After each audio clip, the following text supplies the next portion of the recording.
Right now, we have some breaking news. The high-stakes mission to head off a Russian invasion of Ukraine.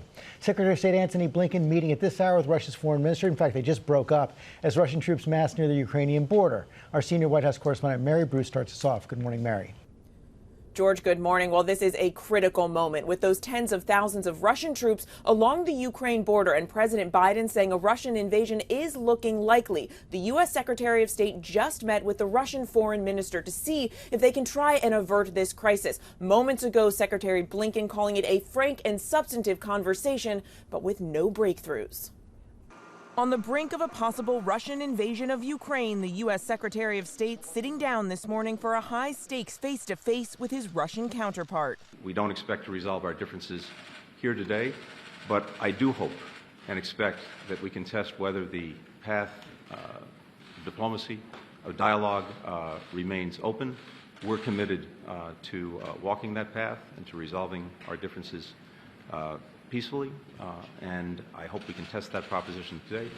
Emerging from their 90-minute meeting, Secretary of State Blinken with a frank assessment. This was not negotiation, but a candid exchange of concerns and ideas. Blinken saying the two sides have agreed to keep talking. We agreed as well that further diplomatic discussions would be the preferable way forward, but again, it is really up to Russia to decide which path it will pursue. It comes as the White House is playing cleanup after the president's comments on Russia sparked international concern and criticism. Biden forced to explain himself after he implied in Wednesday's press conference that a minor incursion would be met with little resistance. Russia will be held accountable if it invades, and it depends on what it does. It's one thing if it's a minor incursion and then we end up having a fight about what to do and not do, etc. The comment triggered alarm among European allies and inside Ukraine, too. Ukrainian President Zelensky tweeting, "There are no minor incursions and small nations,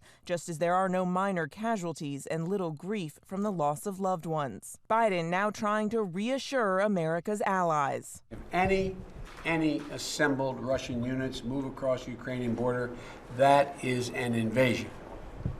But it will be met with severe and coordinated economic response that I've discussed in detail with our allies, as well as laid out very clearly for President Putin. So it's clear there is still no commitment from Moscow to de-escalate. Russia, of course, is looking for NATO to promise never to admit Ukraine as a member. The alliance has rejected that, but Blinken is leaving open the door to future diplomatic talks, including the possibility of another conversation between Russian President Putin and President Biden.